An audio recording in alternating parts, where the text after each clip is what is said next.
क्या कन्याकुमारी से कोलकाता का चुनाव बदल रहा है? क्या मोदी विरोधियों को मोदी से ज्यादा डर नरेंद्र के नाम से लग रहा है? प्रधानमंत्री नरेंद्र मोदी तपस्या में लीन हैं और इस पर विरोधियों की सियासत अंतहीन है। सोचिए कि आज कांग्रेस के, समाजवादी पार्टी के, राष्ट्रीय जनता दल के सारे नेता इसीलिए बौखलाए हुए थे क्योंकि नरेंद्र मोदी कन्याकुमारी में मौन व्रत पर बैठे हुए हैं। नरेंद्र मोदी ने भगवा वस्त्र धारण किए हुए हैं। बस थोड़ी ही देर में एग्जिट पोल भी शुरू होने वाले हैं। आखिरी चरण से पहले 57 सीटों पर क्या इलेक्शन बदला या विरोधियों ने बिना बात का हल्ला मचा दिया? नरेंद्र मोदी के समर्थकों और नरेंद्र मोदी के विरोधियों दोनों ही पक्षों के बीच ये चर्चा है उस तस्वीर की जब नरेंद्र मोदी विवेकानंद की मूर्ति के सामने अपना शीश झुका रहे थे। याद रखिए, स्वामी विवेकानंद का शुरुआती नाम भी नरेंद्र ही था। बाकी बातें इस रिपोर्ट के जरिए समझिए।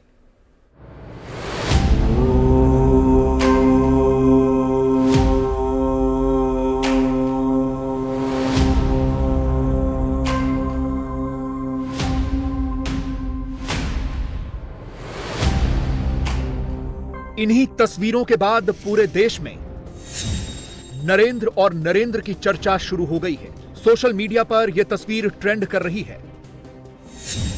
लोग लिख रहे हैं कि 132 साल बाद नरेंद्र नाथ दत्ता से नरेंद्र मोदी को सनातन की धर्म ध्वजा सौंप दी गई है। इसी तस्वीर पर बीजेपी के समर्थक नरेंद्र और नरेंद्र लिखकर तुलना कर रहे हैं। जिन्होंने यह कार्टून स्केच बनाया है उन्होंने खुद लिखा है कि नरेंद्रों का विजन। मोदी के समर्थक लिख रहे हैं कि नए भारत के स्वामी विवेकानंद।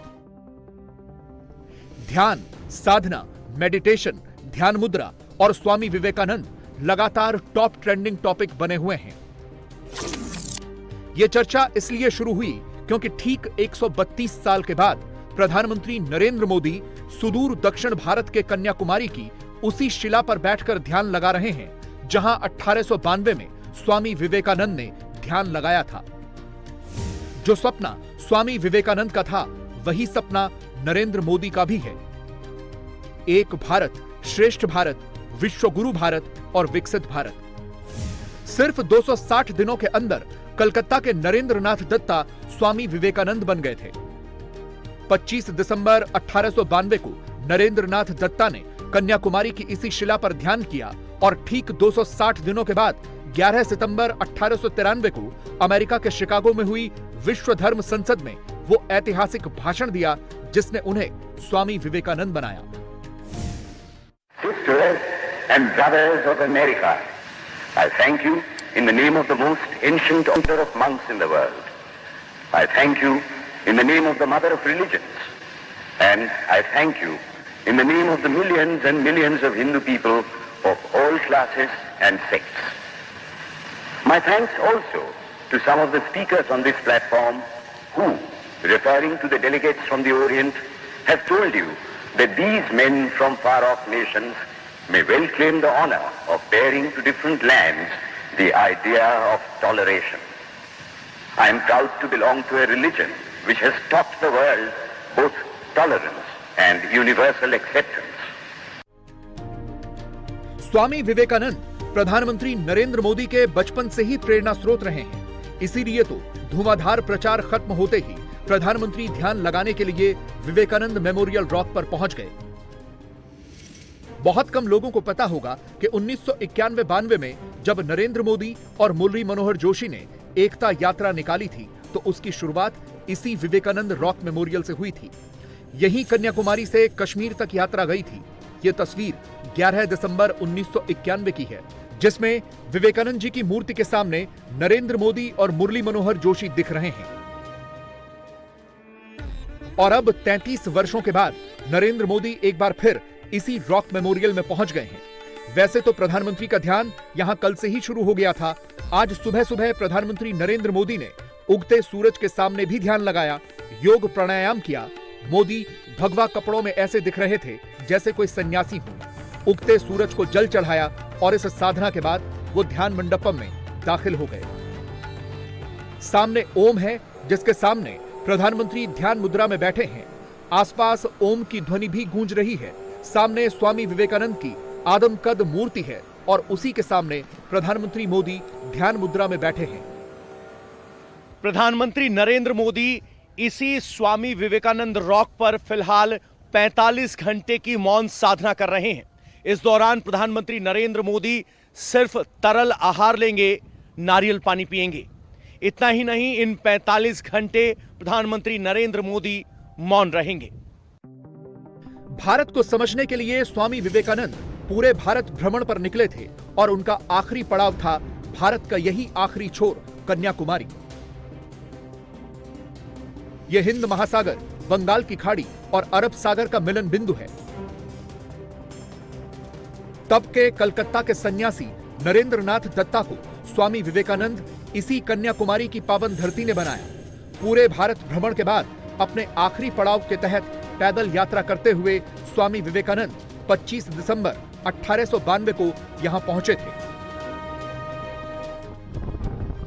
विवेकानंद की निगाहें समुद्र में स्थित उन शिलाओं पर पड़ी जहां माता पार्वती ने अपने कन्या रूप में एक पैर पर खड़े होकर तपस्या की थी। स्वामी विवेकानंद को लगा कि जब तक वो इन शिलाओं तक नहीं पहुंचेंगे तब तक उनके जीवन का लक्ष्य पूरा नहीं होगा। वैसे तो वो खुद बहुत ज्ञानी थे, लेकिन ज्ञान की तलाश में उन्होंने इन शिलाओं पर जाने की ठानी। उस वक्त स्वामी विवेकानंद के पास उन चट्टानों तक जाने के लिए नाविक को देने के लिए पैसे नहीं थे, लेकिन स्वामी विवेकानंद ठान चुके थे कि ज्ञान और ध्यान के लिए उन्हें उन चट्टानों तक पहुंचना है और वो लगभग 500 मीटर की दूरी तैरकर पार कर उन चट्टान पर पहुंचे और वहां उन्होंने ध्यान लगाया। स्वामी विवेकानंद ने 25 दिसंबर 1892 से 27 दिसंबर 1892 तक इन्हीं शिलाओं पर देवी का ध्यान किया। 3 दिन और 3 रात तक लगातार ध्यान के बाद स्वामी विवेकानंद को अपनी जिंदगी का मकसद मिला और वो सनातन धर्म के प्रचार प्रसार के लिए विश्व भ्रमण पर निकल पड़े। इस ध्यान के ठीक 260 दिनों के बाद 11 सितंबर 1893 को स्वामी विवेकानंद ने अमेरिका के शिकागो में पूरी दुनिया को सहनशील भारत का दर्शन कराया और भारत के सनातन धर्म का झंडा बुलंद किया। इस शिला पर पहुंचने से पहले स्वामी विवेकानंद नरेंद्र नाथ दत्त के नाम से जाने जाते थे, जिनका जन्म कलकत्ता में हुआ था। लेकिन धर्म संसद में उन्होंने जो ज्ञान दिया उसने भारत और हिंदू धर्म के प्रति पूरी दुनिया का नजरिया बदल दिया। यह भी बहुत बड़ा इत्तेफाक ही है कि स्वामी विवेकानंद अमेरिका के लिए 31 मई 1893 को ही निकले थे और प्रधानमंत्री नरेंद्र मोदी भी 31 मई 2024 को उसी जगह पर ध्यान कर रहे हैं। कन्याकुमारी के इस विवेकानंद रॉक पर प्रधानमंत्री नरेंद्र मोदी ऐसे वक्त में ध्यान लगा रहे हैं जब 4 दिन बाद देश के चुनावी नतीजे आने वाले हैं। इससे पहले जब स्वामी विवेकानंद ने यहां ध्यान किया था तो उन्होंने पूरे विश्व को सनातन की परिभाषा बताई थी, उससे अवगत करवाया था। और अब 2024 के ये चुनावी नतीजे पूरे दुनिया के भारत को लेकर दृष्टिकोण को निर्धारित करने वाले हैं। कन्याकुमारी की जिन शिलाओं पर आज ये विवेकानंद रॉक मेमोरियल है, कभी यहां पर सिर्फ ये शिलाएं हुआ करती थी। यहां मान्यता है कि कन्याकुमारी यानी मां पार्वती ने यहां तपस्या की थी। आज भी वहां उनके चरणों के निशान माने जाते हैं। कन्याकुमारी ही वो जगह है जहां बंगाल की खाड़ी, अरब सागर और हिंद महासागर का मिलन होता है। इस जगह का अपना एक आध्यात्मिक महत्व है। यहां पर यह मेमोरियल 1970 में बना और इस मेमोरियल के निर्माण की भी अपनी एक अनोखी कहानी है। इस मेमोरियल को बनाने का श्रेय जाता है राष्ट्रीय स्वयंसेवक संघ के सर कार्यवाह रहे एकनाथ रानाडे को। एकनाथ रानाडे राष्ट्रीय स्वयंसेवक संघ के अखिल भारतीय प्रचार प्रमुख भी रहे।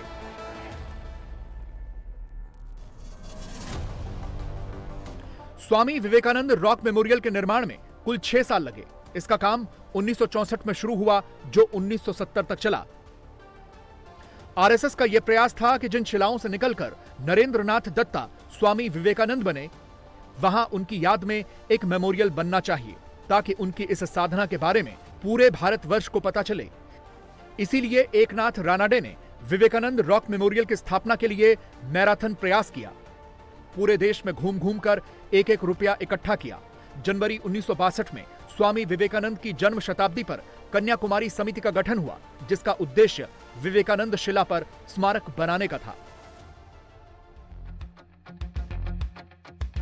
लेकिन जब यहां स्थानीय कैथोलिक लोगों को पता चला तो उन्होंने इसे सेंट जेवियर चट्टान बताकर यहां बड़ा सा क्रॉस खड़ा कर दिया। इसके विरोध में फिर से वहां प्रदर्शन हुए। हिंदुओं का कहना था कि यह उनका पूजा स्थल है। विरोध के बाद तमिलनाडु सरकार ने क्रॉस तो हटवा दिया, लेकिन वहां आने जाने पर रोक लगा दी। तमिलनाडु के तत्कालीन मुख्यमंत्री एम भक्त वत्सलम के हस्तक्षेप के बाद यहां स्वामी विवेकानंद से जुड़ी पट्टिका लगाई गई। सरकार की अनुमति से 17 जनवरी 1963 को चट्टान पर पट्टिका स्थापित की गई। एकनाथ रानाडे को विवेकानंद रॉक मेमोरियल समिति का सचिव बनाया गया और मेमोरियल बनाने का काम तेज हुआ। रानाडे ने 323 सांसदों के हस्ताक्षर कराकर तब के प्रधानमंत्री जवाहरलाल नेहरू को ज्ञापन देकर यहां निर्माण की अनुमति मांगी थी। पहले यहां 15 गुणा 15 फीट के छोटे मंदिर की अनुमति दी गई, लेकिन कांची कामकोटी पीठ के शंकराचार्य के हस्तक्षेप के बाद यहां 130 गुणा 56 फीट का मेमोरियल बना। विवेकानंद रॉक मेमोरियल का उद्घाटन 1970 में किया गया। प्रधानमंत्री नरेंद्र मोदी भी एकनाथ रानाडे से न सिर्फ परिचित हैं, बल्कि उन्हें 70 के दशक में उनके साथ काम करने का अनुभव भी प्राप्त है। अगर एकनाथ रानाडे और आरएसएस नहीं होता तो शायद उसे आज भी सेंट जेवियर रॉक कह रहे होते और वहां जेवियर का स्मारक होता।